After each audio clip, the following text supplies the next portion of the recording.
Welcome back to the shop. This video we're going to talk about fuel, gasoline, for our two-stroke motocross race bikes. Race fuel, pump fuel, gas, oxygenated, all that kind of stuff. Do you need to run race fuel in your bike? Should you be running race fuel in your bike? And what octane rating does your bike require? And where to buy it, how to store it, all that kind of stuff. I'm just going to talk about fuel for a while, so let's do it. Pump fuel.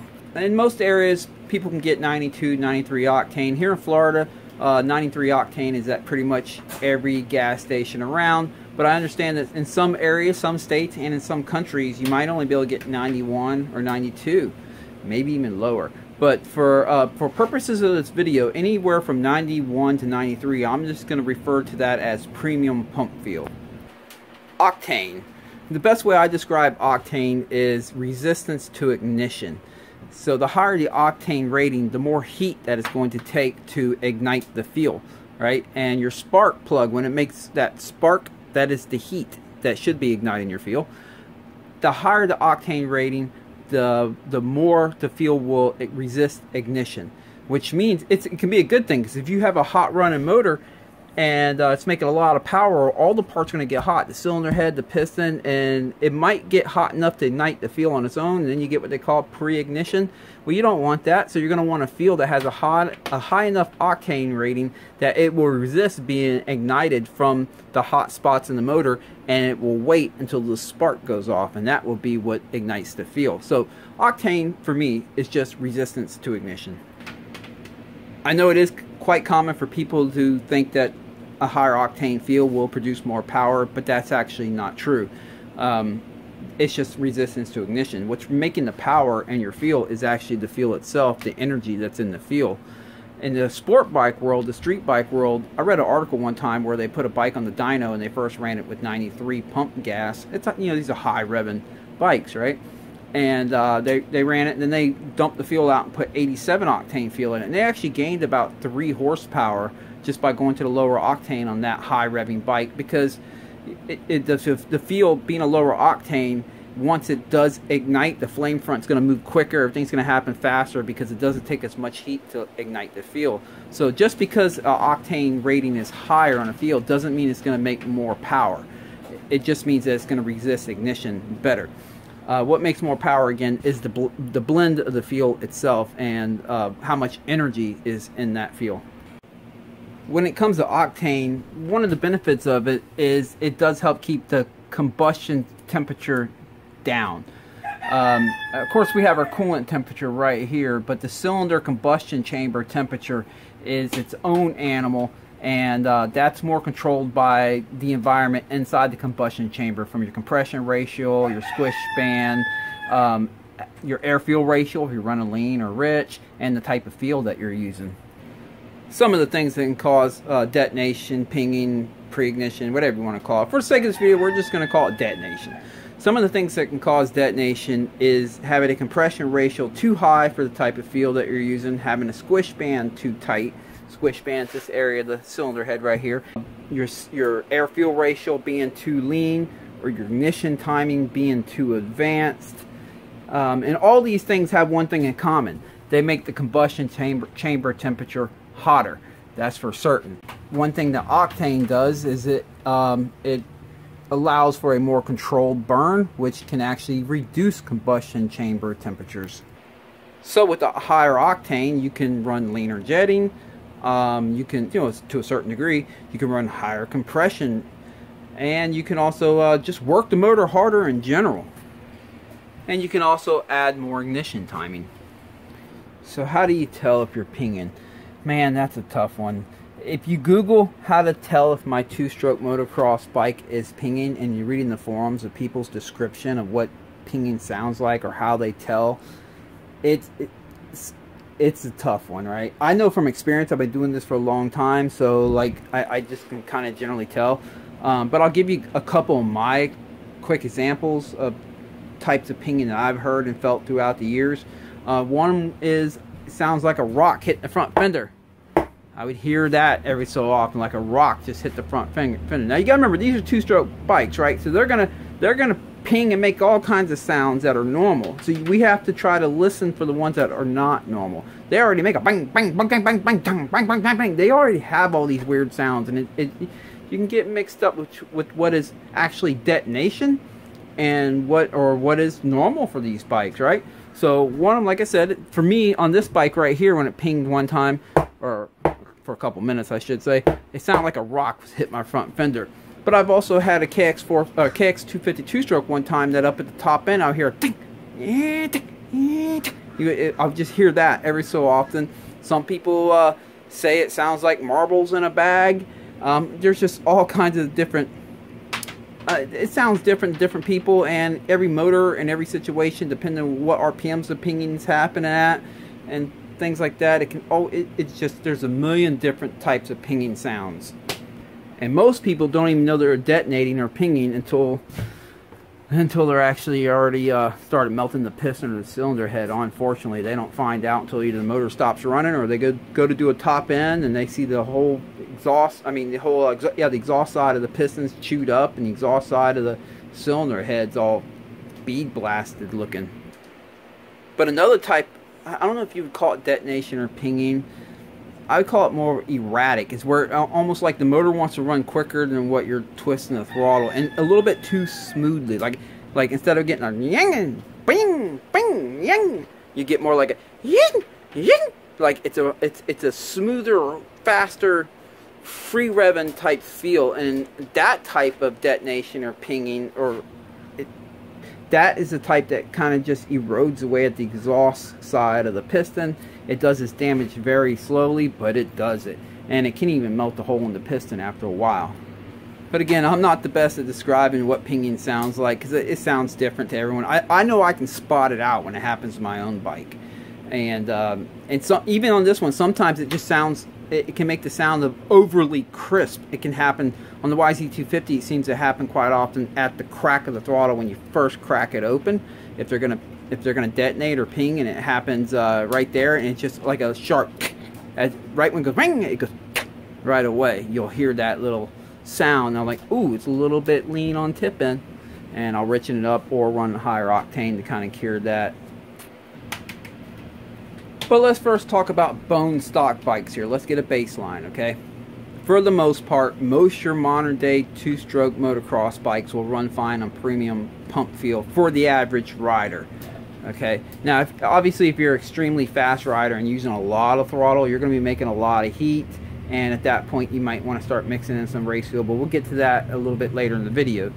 For the most part, most of these bikes from KTM, Yamaha, the YZ125, YZ250, the KTM 125SX, and 250SX, and all their brothers and sisters, the Gas and the Husky, they'll run on premium pump feel with no real issues.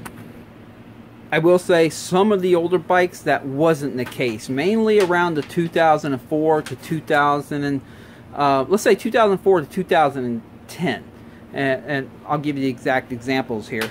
From 2004 to 2006, there was like a horsepower war between all the Japanese bikes. I think they kind of knew that they're about ready to phase out the two-strokes and bring in the four-strokes solely, be on four-strokes. So they kind of were just, it was like the final fight, you know? And the KX250 two-stroke was known to ping on pump gas. The YZ250 was known to ping on pump gas. The RM250 was known to ping on pump gas. They all needed a little bit of race fuel mixed in to kind of keep the pinging under control, because they all had pretty high compression ratios in that year. Starting in 2007, KX250, Kawasaki lowered the compression ratio just a tad to try to cure that. But Yamaha stayed with that high compression ratio for the American model all the way to 2010. And then finally in 2011, they lowered it down to the current head that they're using today, which is the 5MW, which is a lower compression head that you can run pump feel perfectly fine. And then some of the bikes, even in the 90s, bone stock, were just not really happy with 90 or premium pump feel. You know, so some of the older bikes didn't like it, but most of your modern day bikes, they know to kind of set them up and send them out the door, where for the most part they're going to be happy with premium pump feel and in a bone stock configuration, I should say. But now you have this bone stock bike, you want to start adding some mods to it. There's a lot of mods that you can do that don't require higher octane. Pipe, silencer, that's not going to change your octane requirements, not even a bit. Also your reed system, that's not going to change your octane requirement. And you can port that cylinder, you can change the port heights, you can polish everything up and all that, and that's not going to change your octane requirement either. To be quite honest with you, the only thing that dictates what octane you need is the cylinder head. It's the profile of the cylinder head. That is the modification. That's the best bang for your buck modification. That's where you're going to get the most horsepower. As far as like one modification give you the most amount of extra horsepower, but that's also the one that is going to need race feel when you start messing around with that. Now you can buy an Apex head or VHM head, and a lot of these heads will like Apex, I know for certain they're premium pump feel friendly. What they're doing for them heads is they do tighten the squish band clearance. So like for the YZ252 stroke, they'll take the stock squish band clearance of, what is it, like 67 thousandths or 72 thousandths, and they'll tighten it up to about 50 thousandths. And that's good. It's going to make it run cleaner and crisper and everything like that, and have the potential to make more horsepower. But then they turn around and they lower the compression ratio by opening this dome up. So that's how they're able to give you a tighter squish band clearance, but at the same time still be able to run on pump feel just like the stock head was able to run on pump feel. Because I have heard in the past that people have said one way to cure pinging, and maybe this is mild pinging or detonation, was to run a tighter squish band clearance than stock. But in my experience, as you tighten up the squish band clearance, it's going to raise your octane requirements. And as you raise your compression ratio, that's also going to raise your octane requirements. Both of them, in my opinion, raise your octane requirements. So what Apex did was they tightened up the squish band clearance, which will raise your octane requirement, but then they lowered the compression ratio right here in the dome by opening that up, which will lower your your octane requirement. And the two combined just made it where the bike could still run on premium pump feel just fine. Them type of heads will be fine. I'm more talking about the custom heads, the real race heads. Like if you sent your head out to Pro Circuit and had them rechamber it to make more power, they're probably going to tell you need to run some race feel in it, you know, some leaded race feel. Or my own heads that I put together, just real race heads, not your off-the-shelf heads that might offer better performance, but they're still premium pump feel friendly. That's not the type of head I'm talking about. I'm talking about like a real race head. But that's really the only modification on a two-stroke motocross bike that will require more octane, is when you start fooling with the head. So if you don't want to run any race feel, you just want to run premium pump feel, do everything on the bike that you want to do. Any modification you want to do, just don't fool with that head and you'll be fine.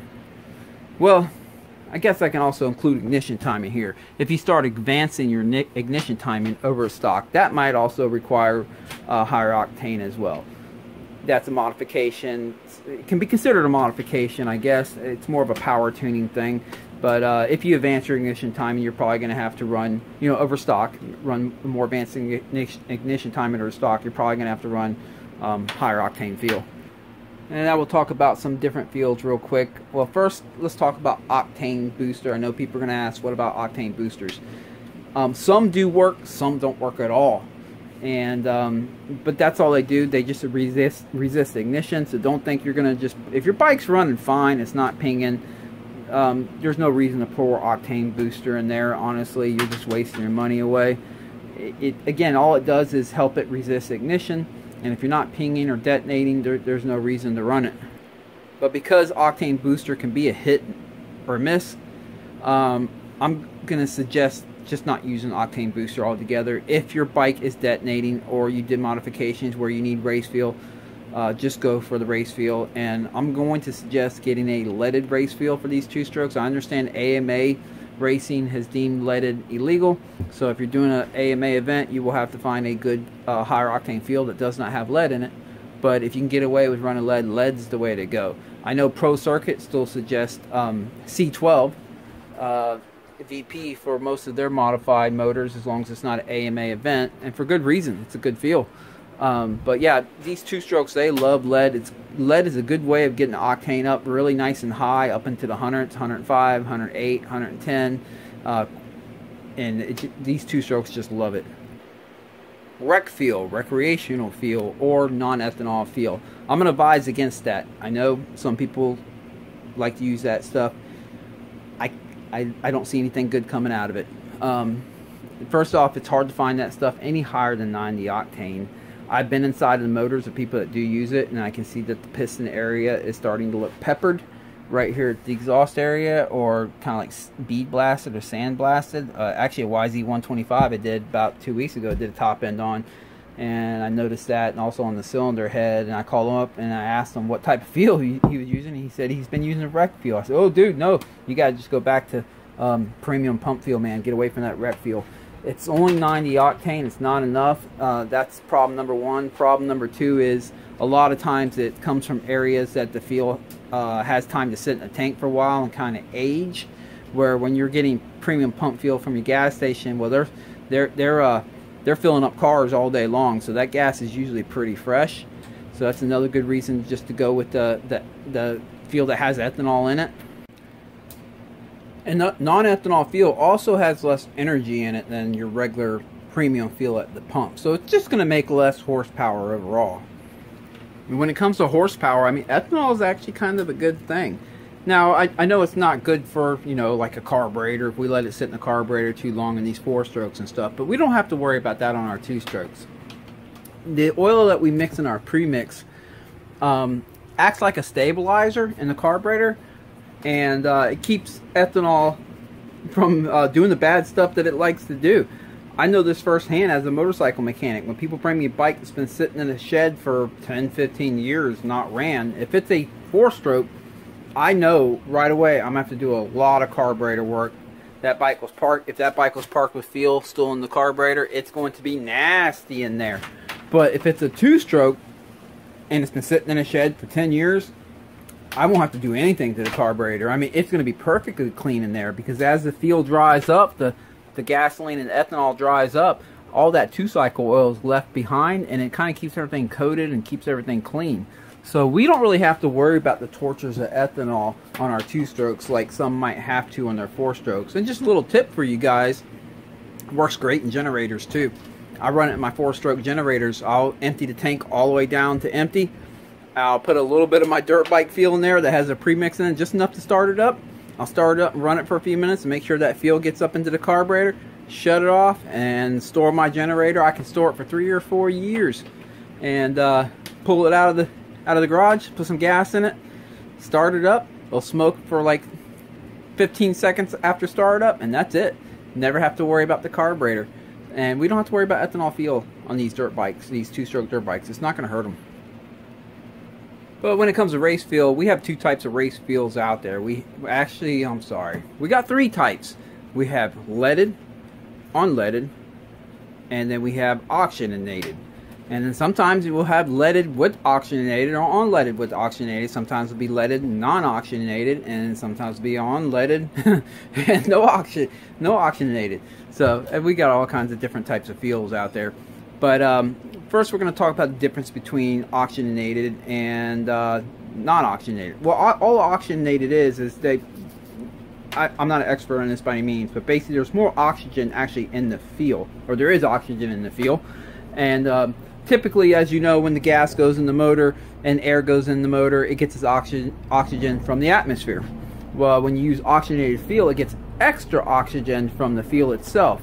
But because of that, you typically have to run richer jetting. So if you're going to run an oxygenated fuel, you need to run richer jetting, or you will run too lean, and lean will make the combustion temperature hotter, which will burn your motor up, will burn your piston up, and it'll detonate and ping. So don't run an oxygenated fuel unless you're ready to jet, and you need to jet right from get-go before you even run it. Some of your fuels that are oxygenated are the MRX02, the VPT2, and the U4.4. With them 3 fuels, you will definitely need to jet your bike richer. I know firsthand, as a As a motorcycle mechanic, I have had to rebuild people's bikes because they were at a race, an event, or whatever. They ran out of fuel. They walked in that little shop they had at the motorcycle at the track, and they had T2. It's already pre-mixed with oil. Well, heck, let's just get that. We could just throw that in the bike and go for it. Yeah, and then they end up blowing their motor, melting their motor. So don't use this stuff unless you're ready to jet for it. That's what I'm trying to say. And this is more of a personal rant here anyway. I don't want to use anything pre-mixed already for me anyway. I like to run my own ratio. I like to run my own oil. They're kind of sticking you with 40/1 here. That's what you're going to have to run if you run this stuff. And who knows what kind of two-cycle. I'm sure we can find that information somewhere. But yeah, I'm not a big fan of the pre-mixed stuff. That's all I'm saying. Then you got VP C12. That's the fuel that Pro Circuit seems to recommend for their two-stroke race bikes. That is leaded, as you can see right here, and oxygen content is 0. So that is not an oxygenated fuel, but it's a really good leaded race fuel. Then there's other types of race fuel too. You have Sunoco 110, you have Cam2 110, 110 octane, and them are pretty much equivalent to the VP C12. They're very similar. You can buy your C12 or T2 or wherever at a lot of your motorcycle shops in these jugs right here, but that is the expensive way to buy it, in my opinion. I live over here close to a drag strip, a car drag strip. I can go out there on any test and tune day, tell them there just to buy race fuel. They'll let me in without charging me, and they sell C12 for $9.99 a gallon. I can also pick up Cam2 at a Chevron gas station about 10 miles from my house here right at a pump. Can you believe that? It's right at a pump right beside their rec fuel. I can pick that up for $9.99 a gallon. That's actually what I'm currently using, is the Cam2 110. Over in Tampa, back when I lived in Tampa, I used to pick up Sunoco 110 from United Speed World, and that's a car performance shop. Right, and they have an engine shop there too, where they're machine shop, where they're rebuilding engines, and they sell all your high performance parts for your car and stuff like that. Well, they have race fuel there, Sunoco 110, and that is, I believe, at about the same price, at about $10 a gallon. So it's a lot cheaper to buy it like that than it is to buy it in these drums right here. And if you don't know where they sell it in your neighborhood or your area, just Google your city, town, or whatever, and type in race fuel. You might have to read in the forums a little bit and listen to the car guys. The car guys seem to know how to find that stuff. It doesn't matter if it's a car forum, bike forum, doesn't matter. You just need to find the fuel where you can pick it up. If you can find a gas station or even a drag strip that sells it close to you, well, you're golden. And I can't forget about AbGas. I've never used AbGas myself, but I have worked on customers' bikes that used AbGas with good results. It's my understanding that you can get AbGas with lead in it, so it will be leaded fuel. I have heard that AbGas is made for high altitudes. Obviously, it's meant to fly way up in the air, and because of that, it is a more volatile fuel. But it seems to work good when you need to get the octane up because you're pinging or whatever. It seems to do the trick, so that's always an option, and it's definitely much more affordable than your oxygenated fuels, or even your standard 108 to 110 octane race fuels. You can get it for, I think, about $4 to $6 a gallon, or I'm not quite sure, maybe it's $8, but it does seem to be a cheaper alternative. When you buy your race fuel, don't store it in a plastic container. It will age, it will go bad pretty quickly. Within 2 weeks, you'll be able to open this up, and it's not going to smell quite as strong as it did the day that you had it poured in there. The best way to store it is in a metal container. A jerry can, you can pick them up on Amazon, eBay, whatever, for about 30 or 40 bucks. They're really good to use. Another thing, if you don't have any metal container at all, go to your motocross track and you'll see people leave these things empty by the trash can all the time. Pick up one of these. Yeah, there's a little bit of plastic right here, but it's still better than using a all plastic container, and it'll get you by until you can get a good jerry can to store your fuel, or some other metal type container that will keep your fuel's vapors locked in. Now, you have a bike and it's only ever so slightly mildly pinging. It's not pinging every day. It's only certain vents. Maybe it's only when you get it really hot after a really long ride or something. It's just very mild, and you really don't want to up to race fuel. You rather stick with your premium pump fuel. There are some things that you can do to mitigate it just a little bit if you're just on the edge and ever so slightly mildly pinging. One of the things you can do is just run slightly richer jetting. By riching up your jetting across the board or in the area that you're pinging at on your two-stroke, you will help keep the combustion temperatures down with the richer jetting, and that's going to help alleviate the pinging detonation. Another thing you can do is slightly retard your timing. Don't go crazy with it, but just retard a little bit at a time. Just very crack a little bit at a time until the pinging detonation goes away. Number two things that you can do right there to help if you're detonating very mildly but you don't want to run some race fuel. And of course, if you really want it to dig in, you can just go into your cylinder head here and just slightly lower the compression ratio just a little bit, and that does help too. But I'm going to end this video with my recommendations. My recommendations are, don't use the oxygenated stuff unless you really are chasing down that last horsepower. You need that every last little bit of horsepower, and you're willing to do the work that it takes to run that stuff. You're going to have to jet it, and you're going to have to make sure that you always have that fuel on hand. It's not like you can find it everywhere, so you're going to need a surplus of it to make sure you always have it available. So I'm going to say only use that if you really need that last little bit of horsepower, because it will make a little bit more horsepower having the oxygenated fuel. If the cylinder head on your bike is stock and your bike is currently not pinging or detonating on premium fuel, you're fine running that. Most riders, average pace rider, is okay. My wife, her bike right here is bone stock. The cylinder head's bone stock. I just run premium pump fuel in her bike, and it does fine for her with her on it. However, if I was to ride her bike, I know I'm going to hold it pinned the whole time. Like, I'm okay test riding her bike for like a short 8 to 10 minute moto, but if I know I'm going to do a 20-minute moto on it, I'm going to pour a little bit of race fuel in it, just because when you stay in the throttle real long and real hard, even though they run fine with premium pump fuel, if you stay on them long and hard, the combustion temperature can start to rise up a little bit and get hot, and you don't want that happening, because that's when they'll start to detonate and ping. So if it's a bone stock bike and you're a really fast rider, or should I say bone stock head, and you're a really fast rider, then it probably wouldn't hurt to put in about 1 gallon of race fuel mixed with 4 gallons of premium pump fuel. Just 1 gallon of leaded race fuel with 4 gallons of pump fuel is enough. It's more than enough, actually, for a bone stock head to keep things right under control. Now, again, like I mentioned a minute ago, another thing you can do is just run slightly richer jetting or a little bit less timing. But for the average rider on the average course, I would say a bone stock cylinder head on these modern day bikes with premium pump fuel is going to be just fine. If you have any of them bikes from 2004 to 2010 two-strokes that have the higher compression, remember I mentioned that earlier in the video, how they were like in a horsepower war in them years. On them bikes, same thing. 1 gallon of leaded race fuel mixed with 4 gallons of pump gas. Basically, you just take a 5-gallon drum here, pour 1 gallon race fuel, put the rest 5 gallons of premium pump fuel, and that's enough. That's all it needs. Just a little bit of lead goes a long way on them bikes. If you modified the head, you actually have a pretty hot head on it, like I have on mine right here, you're going to need to run at least 50-50. 50% leaded race fuel with, and when I say leaded race fuel, obviously I'm talking about the Cam 2 110, Sunoco 110, or VP C12. You're going to want to run that at least 50-50.